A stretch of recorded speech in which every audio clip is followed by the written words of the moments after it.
Aqui, ó, chegamos na André Veículos.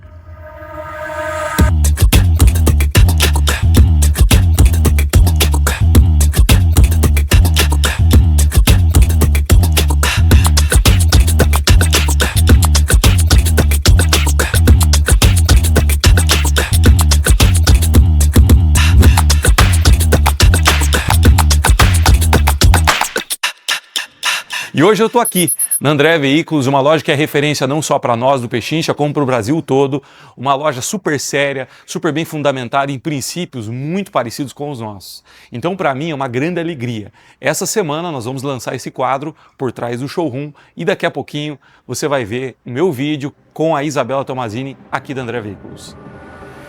Olá, eu sou Isabela Tomazini, proprietária da André Veículos em Campinas. Empresa fundada em 99, indo para 27 anos de mercado, a qual eu assumi a gestão em 2011, está há 14 anos sob minha gestão, e eu sou hoje a única mulher no Brasil na direção de uma loja de seminovos premium.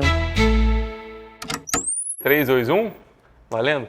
Isa, muito obrigado por nos receber aqui na casa de vocês. Você sabe o carinho especial que eu tenho por você, pela loja, e o nosso primeiro episódio não podia ser em outro lugar. Então, antes de tudo, muito obrigado. Eu vou pedir para você começar contando como que foi a história da André Veículos, aonde ela surgiu, quando ela surgiu. Legal. Primeiro falar que eu estou muito feliz de receber vocês aqui, Roger. Admiro muito o trabalho que você faz no Pechincha. O Pechincha, já estive lá pessoalmente, conheci de perto o trabalho deles. E assim, é muito bom poder contar com parceiros assim no mercado. E contando um pouquinho sobre a história da loja, né? A loja começou em janeiro de 99, então nós estamos indo aí para 27 anos de empresa. Nossa. E ela começou com o André, que é meu ex-marido. Ele era gerente da concessionária Souza Ramos Ford em Campinas. Sim. As famosas SR, né? As caminhonetes modificadas. Exato, e tal depois. Os Fiestas, Mondeo, era perfeito, isso aí. Perfeito. E aí ele foi vendedor, passou para gerente, ele acabou saindo, se desligando de 98 para 99 e ele decidiu empreender. Ele tinha alguns carros já que ele trabalhava, tinha seus carros dos amigos, carros de parente, aquele negócio. E ele começou aqui em janeiro de 99. Então a loja nasceu com ele nesse contexto. E aí você assumiu em 2011. Isso, perfeito. Então, né, o André começou sozinho inicialmente, Roger, nesse mesmo local, mas num espaço muito menor. Eu vi a foto, inclusive, para você que quer conhecer um pouco mais da história, no site da André Veículos tem uma foto, e me chama a atenção que tinha uma F1000 ali na foto, então eu não esqueci dessa foto. Né? Exato, então assim, começa até com foco assim em Ford, porque era o que ele mais era trabalhava. O ambiente dele. Era o ambiente dele, ele estava acostumado. E aí, então ele começou... Em fevereiro, eu gosto de falar isso, que em fevereiro ele trouxe a Gislaine, que trabalhava com ele lá, e ela está conosco até hoje. Sério? Então é muito gostoso que a gente tenha aqui a pessoa que iniciou a loja com ele, está aqui até hoje com a gente. E aí ele foi trabalhando, foi ampliando para a gente chegar no que é hoje. Foram várias obras, várias ampliações, expansões. E aí em 2011... Em agosto de 2011, infelizmente, ele teve um acidente de helicóptero e de uma forma, assim, completamente trágica, né? Um acidente, ele faleceu e todos nós fomos pegos de surpresa, porque ninguém estava preparado, a gente nunca está preparado para isso. E naquele momento já tinha uma empresa de 12 anos, uma empresa sólida, uma empresa bem estruturada, uma empresa conhecida no mercado, com um grupo, uma equipe ótima de colaboradores. E o dono faleceu. Então, assim, o que fazer, né? E na época você não atuava na loja, não trabalhava? Não, exato. Não, eu sou de formação, fiz Direito na GV em São Paulo, minha formação é essa. Eu estava terminando minha pós-graduação em Direito Tributário e não conhecia nada. Sempre gostei de carro, convivia com ele, mas eu não conhecia nada do operacional da loja. Então, eu vim para cá num primeiro momento, Roger, para administrar aquela situação. Porque nós tínhamos muitos carros consignados na época. Então, assim, e se todo mundo quiser tirar os carros consignados? Como que a gente vai organizar isso? A loja vai esvaziar? E os funcionários, os colaboradores? Foi uma virada de mês. Ele ficou 2 dias desaparecido. E assim, foi numa virada de agosto para setembro. Então, o que a gente tem no começo do mês? folha de pagamentos. Perfeito. Então, eu tinha todos os funcionários para pagar, nós tínhamos as contas ali, começo do mês, as contas mais pesadas. Difícil demais. Então, eu vim para administrar essa situação. E toda a transição por si só, ela já é difícil, nada é muito fácil, principalmente numa situação conturbada dessa. E dar continuidade a isso, Isa, foi uma decisão que foi tomada de maneira mais rápida ou foi ao longo do tempo, você veio para cá para estruturar todo esse processo, os carros consignados, a folha de pagamento e tudo mais, e as coisas foram acontecendo? Essa decisão, ela foi uma decisão rápida ou ela foi sendo construída ao longo do tempo? De tocar a operação? Ela foi uma decisão rápida. Foi ali nas primeiras semanas que eu assumi a loja. O que aconteceu? Quando eu vim pra cá, no primeiro dia tinha um bolo de contas assim, de boletos na minha mesa, né? Que era a mesa dele. Aí eu somei, deu um número super alto. Eu falei assim, Gislaine... Vontade de chorar ou não? Nossa, eu falei, Gislaine, essas são as contas do mês? Ela falou, não, são da semana. Eu falei, meu Deus do céu, vou ter que me virar aqui. E assim, a minha casa era sustentada por ele. Ele era, assim, quem sustentava a casa. Então eu tinha vários desafios. Como ficaria a minha casa? Eu tinha uma filha de 3 meses, como que minha casa seria sustentada? Como eu tinha acabado de me formar, estava começando... Então, assim, como que minha casa seria sustentada, minha filha seria criada, como que todos os colaboradores da loja ficariam. Desafio tremendo. Porque se a loja não continuasse, eles buscariam emprego em outro lugar, mas seria uma quebra ali, ali na vida deles, no momento deles, né? Então, eu tinha essa preocupação. Então, eu falei, vamos começar a engatinhar aqui, sentir um pouco o que vai acontecer. Mas eu comecei a receber, Roger... conselhos de que eu não continuasse, tá? Eu não tive 5 incentivos para que eu continuasse. As pessoas chegavam para mim, as pessoas mais próximas ou pessoas do mercado, e falavam assim, Isabela, é um ramo muito desafiador, seminovos não é simples, é um mercado totalmente masculino, de homens, você é mulher, você é muito nova, eu tinha 24 anos na época. Você tem uma bebê de 3 meses que você está amamentando. Então, assim, você tem uma bebê praticamente recém-nascida. Perfeito. Você é mulher, você é nova, você não tem experiência no negócio. A empresa, ela é uma empresa que está saudável. Vende ela, pega o dinheiro da venda da empresa, do estoque de carros, aplica, toca a sua profissão, que você vai se desenvolver na sua profissão, e com esse dinheiro você cria sua filha, paga escola, faculdade, enfim. E eu recebi apenas 5 incentivos para que eu continuasse. 5 pessoas, exatamente, que eu contei na mão, assim. Elas chegaram e falaram assim, Isabela, a gente vai estar junto, a gente vai te apoiar, vai dar certo e continua. Então, o que eu fiz? Sendo muito sincera, eu fui orar. Perfeito. Eu cheguei e coloquei isso diante do Senhor. Eu falei, Senhor, eu estou com um desafio enorme pela frente, eu não vou murmurar. Eu não vou reclamar do que aconteceu, mas eu preciso que o Senhor cuide das consequências. Eu preciso da tua ajuda, Pai. E aí eu falei para ele, se o Senhor estiver comigo, isso vai dar certo. Se o Senhor não tiver, se não é isso que o Senhor tem para mim, eu também não quero por vaidade, por ego, ou eu vou fazer, ou isso, ou aquilo, ou pelo dinheiro, porque eu sei que eu vou ter problema lá na frente. Claro. E aí eu fiz um negócio que eu só fiz isso, acho que nessa intensidade essa vez. Eu coloquei um número. Eu falei, se eu tiver X mil reais de lucro líquido todo mês, eu vou continuar. E eu coloquei um número que não era vender, tipo, 3, 4 carros, que estava resolvido. Então aí eu peguei e falei, Senhor, se eu atingir todo mês esse lucro, eu entendo que é para eu continuar, eu vou continuar. Se eu não atingir, eu vou procurar alguém para vender. Porque o que as pessoas falavam para mim? Que se eu quisesse continuar e o negócio não desse certo, a empresa que estava bem começasse a afundar, eu ia ter todas as dívidas que eu não tinha até então. Então que era melhor eu parar por ali, né? Então... nós começamos a trabalhar no mês de outubro, apenas 2 pessoas tiraram os carros em consignação, então foi a primeira vitória, foi que os carros ficaram, então a gente tinha mercadoria para vender. Na quarta-feira, eu entrei numa segunda, na quarta-feira a gente vendeu o primeiro carro, que era um carro de estoque, era uma X6, Nossa. Eu nunca mais esqueci. Ajudou, pagou as contas da semana. Então eu falei, já deu aquele alívio, eu falei, vendi uma X6, na época, eu lembro até hoje, assim, quem foi o cliente, lembro tudo. E daí, na quinta, passou, na sexta a gente vendeu mais um carro, Roger. Aí eu falei, opa, tá vendendo o carro, não saiu o carro, as pessoas estão continuando. E foi o grande milagre. Porque quem vai comprar carro na loja que o dono morreu? Tipo assim, Desafiador. os documentos de transferência, enfim, que eu tive toda a autorização judicial para fazer. E resumindo, o mês de outubro terminou, começo de novembro eu fui fazer o fechamento e quando eu olhei, tinha dado o número que eu tinha colocado para Deus. E ali eu entendi que Deus estava apontando que eu Amém. iria continuar. Amém. Eu acho muito legal isso, porque, Isa, é um crescimento, é um autocontrole e principalmente uma dependência de Deus tão importante, porque, como eu falei, toda transição por si só é um desafio, Sim. mas em meio à dor, Sim, muito maior. sim. E, assim, assumir uma operação, assumir o desconhecido é desconfortável para qualquer um. Principalmente, como se falou, num ramo que é taxado para ser um ramo destinado para homens. Sim. E você provou, você provou que isso pode ser deixado de lado, que as mulheres têm condições, e têm muitas condições, sim, de fazer acontecer.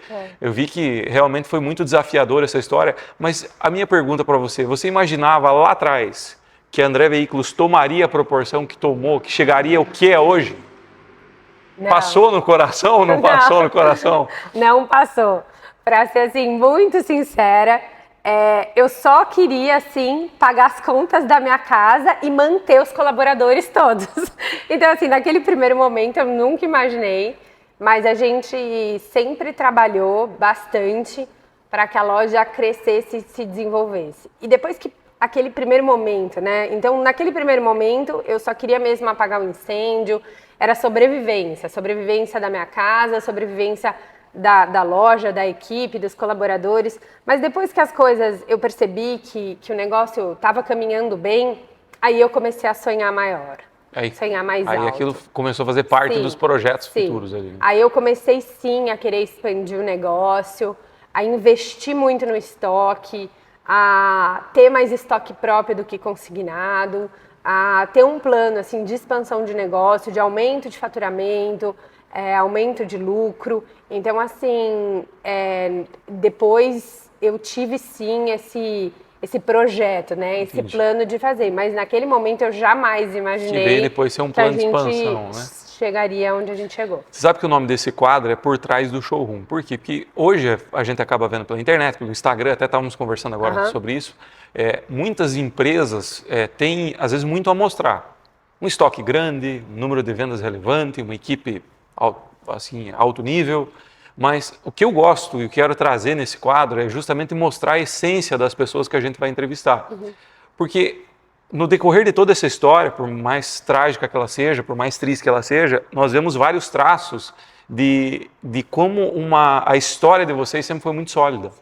Porque você tem lá a funcionária que participou da fundação da empresa, aqui até hoje. Nesse momento de transição, a equipe aceitar a liderança de alguém que até então não conhecia do mercado de carro, a família poder apoiar, os clientes que deixavam os carros consignados aqui continuar, o cliente da X6 que veio aqui e comprou o carro. Isso mostra o quanto a história, quanto o legado, quanto o caráter de vocês é validado em tudo isso, por essas pessoas. Porque a gente falar de nós mesmos é uma coisa, mas a história ser contada por decisões dos outros, de votos de confiança, de pessoas que realmente acreditaram na gente, isso só mostra o quanto a gente está trilhando um caminho correto. Né? E nessa transição, Isa, eu imagino que assim, sair de um escritório de advocacia, recém-formado, o ambiente ali era um bebê em casa. Como que foi aprender isso? Como foi o primeiro carro, a avaliação do primeiro carro? Quanto tem que pagar esse carro? Onde que compra carro agora? Onde que enche o estoque? Como é que foi esse processo? Nesse processo todo, um fator que foi muito importante, né? Além, claro, do que eu coloquei, dessa presença de Deus, foi a equipe. Porque nós conseguimos nos manter unidos. Eu acredito muito no poder da equipe. Eu falo que é como um jogo de futebol. Se você tiver uma única grande estrela, talvez o jogo não saia. Perfeito. Mas se você tiver vários esforçados, talvez o jogo esteja ganho. Todo mundo convicto? Todo né? mundo convicto. Então, assim, uma coisa que eu me preocupei naquele primeiro momento, eu falei para eles e eu honrei a minha palavra. Eu falei, olha, eu vou dar todo o meu esforço, todo o meu tempo, todos os meus recursos, inclusive os meus recursos financeiros, para que isso dê certo. Só que eu vou precisar de cada um de vocês. E nós juntos poderemos vencer. Então, hoje aqui, nós somos resultado, assim, da somatória do trabalho de vários. Perfeito. Porque naquele primeiro momento, eu não tinha condição de avaliar um carro. Mas eu pude contar com quem sabia.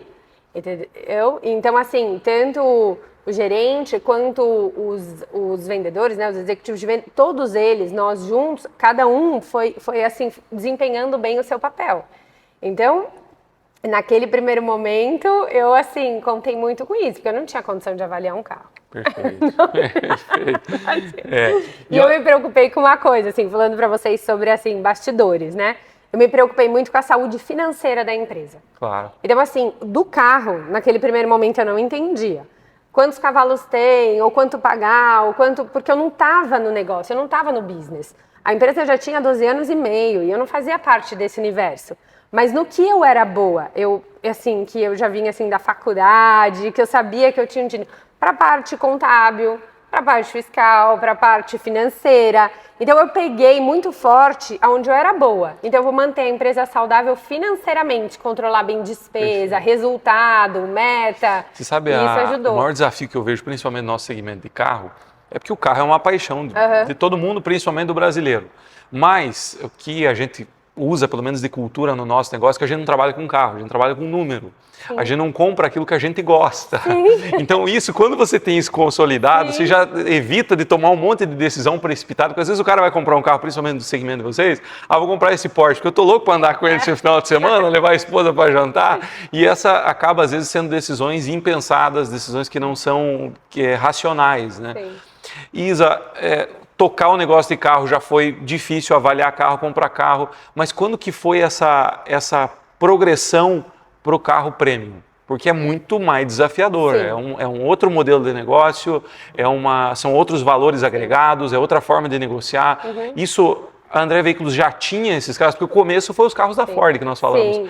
Mas quando que veio aí a primeira Ferrari, a primeira Lamborghini, a primeira venda assim, de muita relevância? Em nenhum momento ocorreu uma virada de chave instantânea. Nós trabalhamos com veículos comuns, agora serão veículos premium. Não foi dessa forma. Foi uma coisa gradativa. Então já tinha se iniciado com o André, então ali em 2002, 2003, ele tinha assim, uma Mercedes Série E, tinha uma CLK. Carro mais exclusivo. Carros mais exclusivos que na época, a gente está falando de mais de 20 anos atrás, era outro cenário do que hoje a gente é muito comum. Hoje é comum, mas a gente falando assim de 2002, 2003. Perfeito. Então ele começou de forma muito pontual a trabalhar com alguns carros assim mais exclusivos, né, mais premium, e veio a primeira Ferrari em 2006, foi uma 355, 1999. Nossa, lindíssima. Lindíssima, um vermelho, clássico, interior claro. Vermelha com claro. Então, foi o primeiro carro foi a primeira Ferrari. Então, foi em 2006. Legal. Depois, acho que lá por 2009, teve uma 360... Que eu já não acho tão bonita igual a 355. Minha opinião, mas é uma Ferrari. Uma Ferrari. E depois teve uma Lamborghini Gallardo também, em 2010. E no momento que eu assumi, eu lembro que tinha assim uma outra Porsche e tinha um Jaguar XKR. Eu acho que era isso, um Jaguar conversível, né? Lindíssimo, mas a gente não trabalhava assim com a quantidade. Até hoje o Jaguar já não é muito de vender, imagina a época. Então ali você foi provada mesmo, né? Mas aí em 2012, um ano depois que eu tinha assumido a loja, a gente teve a oportunidade de comprar uma 458. Nossa! E eu acho que aí foi uma virada, assim, porque a gente comprou essa 458, a gente vendeu ela muito, muito rápido, e eu vou contar um negócio, Roger, ela foi nossa 4 vezes. 4 vezes? Porque a gente vendeu ela, daí o cliente ficou um ano e pouco, depois pegamos na troca, aí vendemos para outro cliente, pegamos na troca novamente. Sinal que o carro era bom, vocês testaram bem. Então, assim, e daí eu sinto que foi depois dessa 458 que a gente foi acelerando mais. E paralelo a fazer essa virada para a gente trabalhar mais com veículos premium, migrar, né, assim, para esse segmento de forma mais, assim, como eu posso falar, tendo um estoque mais voltado para isso, eu acho que também teve uma virada de chave interna administrativa. Em que sentido? De sair de um estacionamento de veículo para ser uma loja. Isso é uma loja. Que eu acho que é uma coisa que acontecia muito. Quando a gente pegar aí 2002, 2004, ou até, estou falando ali, 2010, 2011, quando eu assumi, já estava um pouco melhor. Mas as lojas de carro eram muito de uma forma, assim, de um conceito... Desorganizado. Então, acho que trabalhar com esses carros também internamente exigiu uma mudança de patamar nosso. Mais procedimento, mais cuidado, mais excelência. Porque é um fato delicado que, por exemplo, vamos pensar que a pessoa trabalha com um carro ali de 200 mil reais. Sim. Agora ela passa a trabalhar com um carro de 2 milhões, que seja. Uhum. Ou seja, nós estamos falando que 10 carros do estoque dessa pessoa se tornará um carro só. Sim. Mas não só afeta o financeiro, como também a forma de atender. O atendimento tem que ser diferente, Sim. o tráfego pago tem que ser diferente, a forma de anúncio tem que ser diferente, o café que vai ser servido é diferente. Envolve outras coisas. Isso demorou muito tempo para se implementar ou elas foram acontecendo? Algumas foram acontecendo de forma mais rápida, outras demoraram um pouco mais. Eu vou dar um exemplo bem pontual para vocês. A loja era, então, naquele estilo que eu falei, mais estacionamento. Ela era aberta, ela não era uma loja fechada, então ela não tinha ar-condicionado, ela tinha... Enche de pó. Então... Aí chove, vira tudo aquela bagunça. Exato. Então, imagina que a mudança no atendimento, a gente pensar na qualidade, no cuidado com o cliente, na preparação do carro, isso a gente mudou mais rápido. Mas eu tinha uma questão estrutural. A loja, fisicamente, já não estava condizente com o nosso produto. Só que aí a gente está falando de um negócio muito maior. Produto de grife na loja. O cliente ia ver a Ferrari e ele transpirava assim. E eu transpirava lá dentro. Ou ele saía sem comprar porque ele queria ir embora, ou ele comprava correndo para se livrar do calor. E aí eu ficava nervosa lá dentro, porque eu ficava nervosa de ver que o cliente não estava confortável. Eu falei, eu não posso deixar, eu preciso fazer alguma coisa. Ou um cliente chegar aqui num dia de chuva, um outro episódio. Uma vez veio um empresário de São Paulo aqui, tava com um sapato de solado de madeira, todo chique.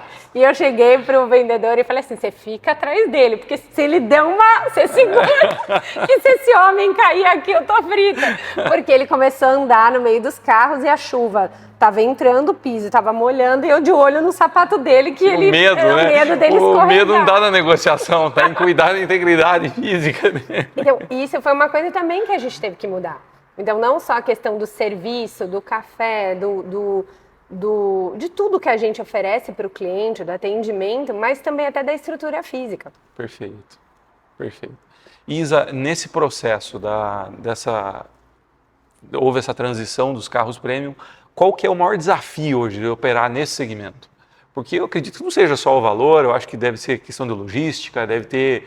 até o cuidado de manobrar aqui dentro deve ser algo que tem que ter muito zelo, muito cuidado. Sim. Qual que é assim, o maior desafio? E você pode contar alguma história cômica assim, relacionada a isso? Algum fato aí que mata a nossa curiosidade sobre isso? Eu acho que a gente trabalha com um cliente muito mais exigente e a gente tem que estar pronto a responder a essas exigências, né? Então, assim, eu acho que a gente não pode cometer erros, a gente precisa estar com tudo muito impecável, né? O carro tem que estar completamente impecável, pronto. Então, assim, você tá tudo certo, aquela venda maravilhosa, vai carregar o carro para entregar para o cliente, a hora que descarrega o carro, acende uma luz de injeção no painel, ou sabe assim, acontece alguma coisa. Tá vendo? Isso não acontece só na tua loja, que você vende maréia, que você... Isso acontece também aqui, cara. Então, eu costumo quero dizer isso para você que está nos assistindo, que tudo, gente, é proporcional. Os problemas que você tem aí numa loja menor, numa loja média, numa loja ultra premium dessa aqui, também tem problema. Também acende a luz de injeção. Também acende a luz de injeção. Você fala, não, agora não. Tipo, e aquilo que você estava construindo para ser perfeito, você tem ali o desafio para ajustar na hora. Que não é, né? Então, eu acho assim, a exigência, né? O padrão, eu acho que esse é um grande desafio. Nos detalhes, né? Nos detalhes. Nos detalhes. A gente ser cada vez mais detalhista e a gente responder a essa exigência, conseguir sempre tá melhorando, avançando. Isa, a hora que nós chegamos aqui, até muita gente ali na frente da vitrine, fazendo foto e tudo mais. Como lidar com isso, com essa curiosidade? Porque da mesma forma todo cliente deve ser tratado da mesma maneira, eu sei que vocês praticam isso, mas se o cara vem aqui, ele pode fazer um test drive ou não? Como é que funciona esse crivo aí? Tem um crivo antes? Tem um crivo. A gente nós somos uma loja aberta, então o cliente ele pode vir até aqui, ele pode entrar. Com isso também as pessoas curiosas, as pessoas que gostam de carros, tem muita gente assim, ai, quero ver uma Ferrari, é uma primeira vez na minha sonho, vida, é né? o sonho. Até quando a gente teve o primeiro Cybertruck, que foi o primeiro Cybertruck em exposição aqui. Isso tinha 2, não era só um. Nós Dois. tínhamos 2. Vamos valorizar. Vamos valorizar, foram valorizar. 2. Mas quando chegou o primeiro, vocês não acreditam, a avenida ficou inteirinha travada aqui na frente da loja de carro. O pessoal, assim, foi um movimento que eu nunca vi. Nenhuma Ferrari, nenhuma McLaren, Nem pode, nada Força fez do diferente, né? o que o Cybertruck gerou aqui na frente. E aí, o que você faz, né? Então, a gente tenta filtrar. Então, se às vezes a pessoa quer tirar uma foto, quer só ver, a gente abre, recebe, mas test drive não. E Toma test muito drive cuidado a gente também, toma cuidado. né? O test drive, a negociação tem que estar mais avançada, assim. Tem que ter algum número, a gente tem que perceber que há um interesse concreto, uma coisa mais avançada na negociação para... Se lá no Pechincha o cliente tem que estar com a ficha aprovada, imagine aqui, gente. Imagine como é que é. Mas aqui a gente, às vezes, nem tá aprovada a ficha. Não, e às vezes assim, não é nem o test drive. Eu falei, quando eu estava vindo aqui gravar, tem um companheiro nosso aqui que ele não é tão ligado com o carro. Eu falei, pelo amor de Deus, não se apoie no carro por causa dessa calça jeans tua, porque nós não podemos fazer feio lá. Então aqui a gente como visitante aqui pisa em ovos, porque só tem obra de arte aqui. E você sabe que é um cuidado que a gente tem, que às vezes o cliente quer entrar no carro, não vai fazer test drive, mas quer entrar. A gente toma cuidado hoje até com quem a gente deixa entrar no carro, porque já aconteceu de ter um zíper na calça jeans, a pessoa, sabe, um detalhe na parte de trás do bolso, a pessoa vai entrar, já arranha todo o couro do carro, e daí... E às vezes as pessoas não tem percebem que consertar isso. que ao fazer uma calça jeans riscou um carro. Lógico que vai ter o custo de reparo, que não é barato num carro desse, precisa acertar a cor, mas o que atrapalha muito? Um carro desse não pode ter retoque. Exatamente. Você não pode mudar o couro. Deprecia demais isso, entendeu? Exato. Então, às vezes, assim, um risco, o pessoal às vezes fala, mas o cara bateu uma Ferrari, mas tinha seguro. Gente, pra ser bem sincero, eu acho que esse é o menor dos problemas. O problema maior é depreciação, porque esse é um carro que, hoje, nós que trabalhamos com carros populares comuns, a pessoa já quer o laudo cautelar. Isso aqui foi reparado, isso aqui foi retocado, por quê? Então, eu imagino que num carro de 2, 3, 4, 5 milhões de reais aqui, muito mais essa exigência, né? Sim, a gente tem essa exigência e, assim, já aconteceu. Eu tenho uma única história para contar para vocês de um test drive que bateu. Sério? Sério. Mas não era um carro tão caro? Não, era uma Cayenne. Nossa! E já faz bastante tempo que isso aconteceu. O vendedor estava junto e aí a gente pediu para o cliente comprar o carro. Mas era o erro dele? Ele foi.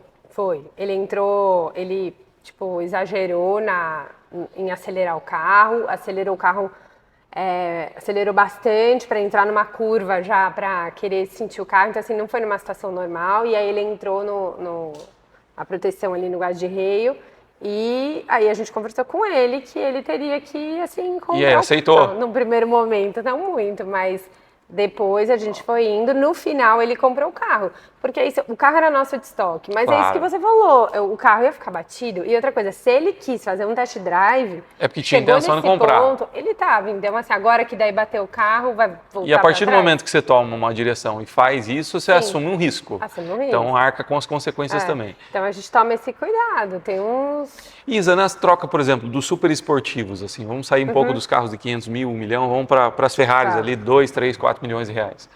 Como que é uma negociação dessa? Envolve muita troca? O cliente geralmente tem uma Ferrari mais antiga, quer pegar uma mais nova. Já aconteceu de você pegar um cara que, sei lá, fez um negócio maravilhoso, veio aqui, comprou à vista, ou a maioria das negociações é financiamento. Como que funciona o negócio hoje para vender um carro de 3, 4 milhões de reais?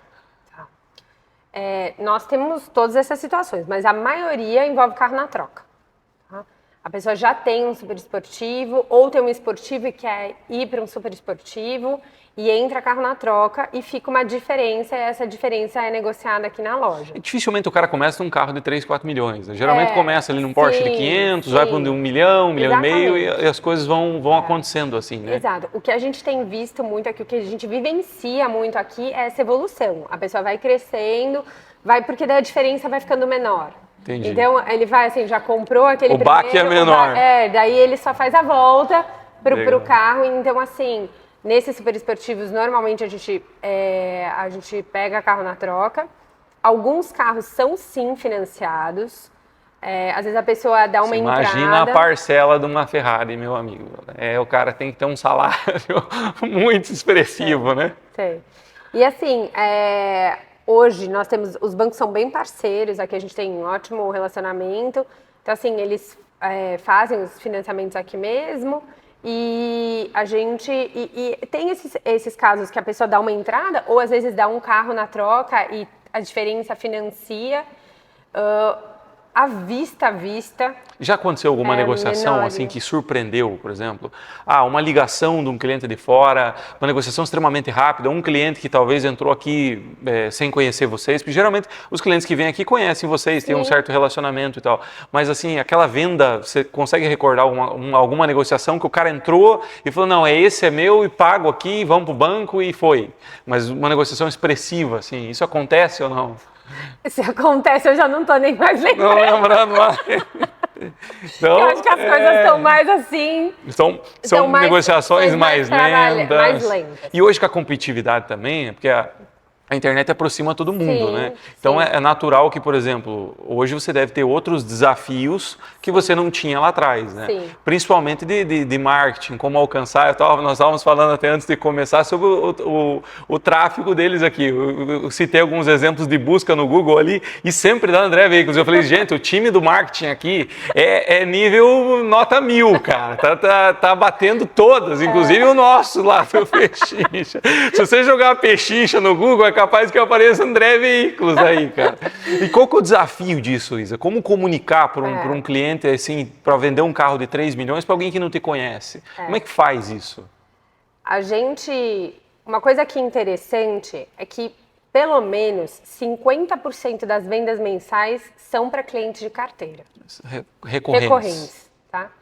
Porque a gente tem quase 27 anos de empresa, então a gente já tem uma carteira de clientes expressiva que parte das nossas vendas, elas já vêm desses clientes de carteira, clientes recorrentes. Mas o grande desafio hoje é esse, Roger, atingir novos clientes e conseguir furar a bolha. Furar a bolha. Com certeza esse é um desafio a gente trabalha nisso. Eu acho que a história, né? O que a gente consegue mostrar hoje, a rede social ela é uma grande vitrine, né? Perfeito. E ela possibilita que a gente conte a nossa história, que o cliente veja, poxa, uma loja de 27 anos, pode ler tudo que tem sobre nós, pode pesquisar na internet, pode ver o trabalho, a gente consegue comunicar o que a gente está fazendo, nossos valores, os nossos princípios. Perfeito. Eu acho que isso ajuda para que esse cliente fale, olha, eu quero comprar uma Ferrari e eu vou também ver com vocês. Às vezes, acontece da gente ter exatamente o carro que ele quer. Perfeito. Então ele vem por isso, né? Ou até você pode buscar o carro que ele quer. Ou a gente vai buscar o carro que ele quer. E falando de clientes, já chegou uma situação que, assim, é um tema que talvez muitas pessoas não gostem de tratar, mas já foi obrigado a demitir um cliente? Falar, esse cliente não dá. Não precisa falar o nome, jamais. Não vou expor ninguém. Eu acho que a gente demitir no sentido, né, de falar assim, a gente não vende mais para essa pessoa, não, mas da gente... Vai dificultar um pouco. Sim. Mas por que isso aí? Às vezes um descumprimento de pagamento, ou às vezes o cliente, assim, incompreensivo. Teve algum caso assim que você lembra ou não? Vou citar 2 casos, eu acho que são bem emblemáticos nisso. Clientes que já deram muito trabalho para pagar, então que acertam uma coisa com você, depois... O acordo muda, daí paga e aqui fica naquele negócio que vai se estendendo. Então, numa próxima vez, para você dar um crédito para ele, você repensa, porque, poxa, se lá deu uma canseira, será que agora não vai ela dar... foi muito educada. O repensa dela é assim, não, tá? Agora, crédito negado. Agora, uma outra situação também que eu vejo que eu tenho bastante dificuldade de manter clientes que depois que a gente fechou... Então, assim, a gente negociou, acertamos os números, fizemos contrato, tudo. O cliente tem que entregar carro da troca, ou reconhecer firma do documento da troca, começa a criar empecilhos. Então, assim, quer exigir algumas coisas a mais. Só que a tua exigência não deve ser a mesma nossa, né? Tipo assim, um tanque cheio, não deve ser o caso. Deve ser um IPVA barato. Quando me pede tanque cheio, já dou na hora. O nosso não, lá tem que ter uma briguinha, uma queda de braço. Mas assim, então tá tudo certo, e daí a gente acertou já valores, aí começa a criar, e assim, você vê que a pessoa tá segurando o documento do carro da troca para querer tentar um exigir de benefício. você um benefício que não foi combinado. Perfeito. E é esse tipo de postura a gente Que demitir um tenta cliente é um também. assunto delicado. Ninguém delicado. quer demitir cliente, né? Não. Hoje todo mundo, aquilo que você falou agora, nós estamos atrás de novos clientes, Sim, furar a bolha e tudo sim. mais. E a gente se esforça muito, viu, Roger? Muito para conseguir atender, Manter um bom relacionamento, suportar algumas coisas, né? Certo. Questão de educação também, porque às vezes, né, voltar com educação com a gente também, aí você já fica meio assim com o cliente. Aí vem os frutos do espírito, né? Gente, agora Garagem dos Sonhos com a Isa, aqui da André Veículos. Isa, 3 carros, um esportivo, um SUV e um super esportivo. Se fosse escolher esses 3 carros, quais seria a tua garagem dos sonhos? Olha, um esportivo, que eu sempre acho uma boa pedida, assim, que eu acho que seria... Eu gosto da 911. Super honesto. Nossa, pode ser uma Turbo S. Já que a garagem dos sonhos é uma Turbo S. Tá bom. Porque eu acho que ela é a 911 é um carro que ele tem toda a esportividade, permite ainda que você ande com conforto. Então eu acho que ela é um conjunto muito bom. Sou fã de 911. Também sou. Às vezes eu vejo o pessoal queimando 911 no mercado. Não sou dessas, tá? Nada, eu acho que faz sentido. É um super carro. Enfim, não quebra, você tem um conforto, você tem acabamento, enfim, eu gosto bastante, acho um conjunto muito bom. Legal. Uma SUV, eu ficaria em dúvida entre a Urus e a Puro Sangue, porque antes da Puro Sangue... Que dúvida! Antes da Puro Sangue, eu diria pra você Urus e acabou, ponto. Você sabe que eu ia final. falar que ia ser alguma Mercedes, porque eu sei que você gosta de Mercedes pra caramba, né? Gosto. Mas só que o teu sarrafo tá lá em cima. Eu gosto muito da Mercedes. Fiquei um tempão com uma GLE 63 maravilhosa, assim, gosto bastante. Mas eu iria assim, como é garagem dos sonhos, Puro eu já sangue. iria pra Puro Sangue. Maravilhosa. Antes de existir a Puro Sangue, eu falaria uma Urus, tá? E assim, super esportivo, sem limite. Já que é super esportivo sem limite, eu iria pra Bugatti. Com certeza. Mas se fosse um super esportivo, assim, não tão sem limite, eu gosto do Aston Martin Vanquish. Maravilhoso. Eu gosto da Aston, eu acho que a Aston, ela tem não esse é tão charme valorizada, inglês. né? Não. Eu acho uma pena que, assim, no mercado brasileiro, a gente não veja tanto, as pessoas acabam indo para outras opções, mas eu acho que a Aston, ela carrega uma elegância. Perfeito, do carro inglês. E o Vanquish, ele é feito, tem uma parte feita à mão, ele é aspirado, é um V12 aspirado, coisa que maravilhoso. Hoje também no mercado já está mais restrito. Então, assim, se fosse um super esportivo não tão sem limite, tão caro, eu iria pro Vanquish. Então a garagem dos sonhos da Isa aí, 911 Turbo S, porque ela é humilde, tá? No carro esportivo. Um SUV puro sangue, que cor? Vermelha? Sim. Vermelha. Sim. E um super esportivo Bugatti, né, cara? Com certeza. Isa, e falando assim, nós estamos falando da garagem dos sonhos, de compra de carro. Alguma vez você errou a compra de um carro? Sim. Acontece aqui também? Acontece. Eu achava que era só em Guarapuava que acontecia isso. Pode contar um caso? Errou no quê? Demorou demais para vender? Perdeu dinheiro? As duas coisas. A gente já aconteceu. Compramos carro. Não, esse carro a gente vai vender rapidinho, tá? Um carro maravilhoso. O carro fica mais de um ano em estoque. Nossa. Já teve caso que pagou 2 IPVAs ou não? Eu não tenho certeza absoluta, mas pode ser que uma parte do IPVA eu paguei. Sabe aquele negócio de parcelar? Aqui no estado de São Paulo a gente parcela em 5 vezes. Eu sei como então já aconteceu, mas assim, eu acho que a gente faz de tudo, né, para não errar. Mas o mercado tem essas questões.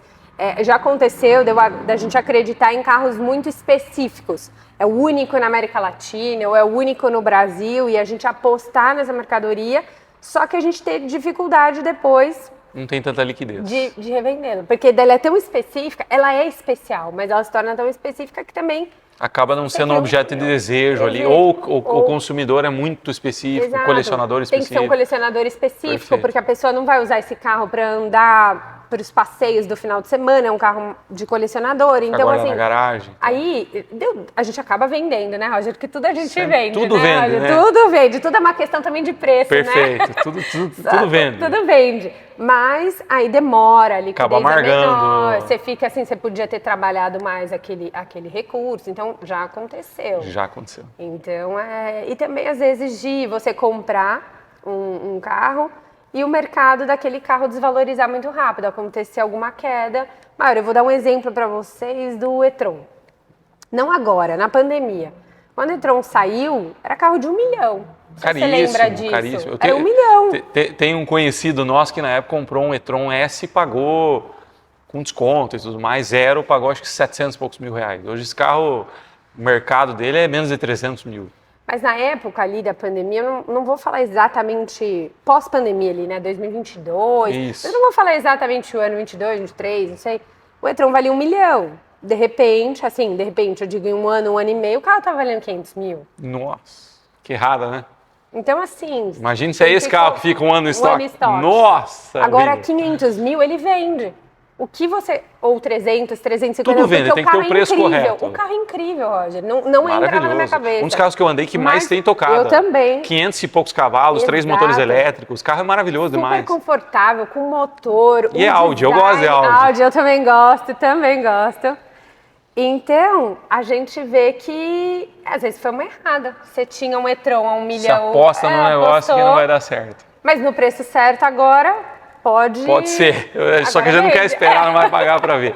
Isa, assim, para a gente ir para a parte final, vocês estão aqui fazendo muito mais do que vender carro. Vocês têm um propósito espiritual, vocês têm um propósito moral, vocês têm um propósito social, que eu sei que vocês têm também. Ao vir trabalhar todo dia aqui de manhã, qual é a marca e o legado que você quer deixar para o mercado? O que a André Veículos quer marcar no coração dos clientes dela? Eu quero ser uma empresa de confiança, que o cliente possa, assim, confiar, ficar tranquilo, que ele está comprando um bom produto, uma boa mercadoria, que ele vai receber o melhor serviço possível e que ele possa olhar para a gente com essa integridade e com essa tranquilidade, que aqui a gente sempre vai fazer um bom negócio com ele. Perfeito. E sempre, gente, firmando, isso eu vou dizer por mim agora, minha experiência, porque eu fui cliente aqui já, com muita transparência, muita solidez, com muito caráter, sabe, com muita pessoalidade. Porque hoje o que a gente mais vê, a dificuldade que a gente tem, as pessoas tratam às vezes com pessoas, mas como se as pessoas fossem um número. E não funciona assim. A gente tem que, eu falo que lá na empresa a gente tem que sentar na cadeira dos clientes e ter a sensação que eles têm. Então, quando a gente toma esse tipo de decisão assim, ou tenta ter essa sensibilidade do lugar do cliente, as nossas decisões elas vão ser mais bem pensadas, elas vão ser mais humanas, né? Gente, chegamos ao fim e eu estou extremamente honrado, Isa, quero te agradecer de verdade. Hoje nós estamos gravando num feriado, eu fiz a Isa abrir a loja. Que moral também, que moral que nós abriu estamos. Hoje só pro Pechincha. Olha que honra, cara, que honra. Hoje é especial. E eu não vim comprar nada, não. Por enquanto. Ainda tem mais um tempinho. Gostaria. Pra Vamos ver como é que tá meu crédito aqui. Isa, obrigado de verdade. Foi uma grande honra, de verdade. Eu acho que a gente pode deixar estampado para todos o quanto é valioso o teu coração, a essência da empresa, essa cultura da empresa. De verdade, sabe que tem um grande admirador aqui e se você não curte ainda a página da André Veículos, por favor, faça isso. Procure no site a história da loja, você vai ver as fotos que eu falei ali, vale muito a pena. Entre todo dia para ver o estoque ali, que quem gosta de carro vai curtir, vai por mim que vai dar certo. Mais uma vez, muito obrigado, tá? Foi um prazer, obrigada.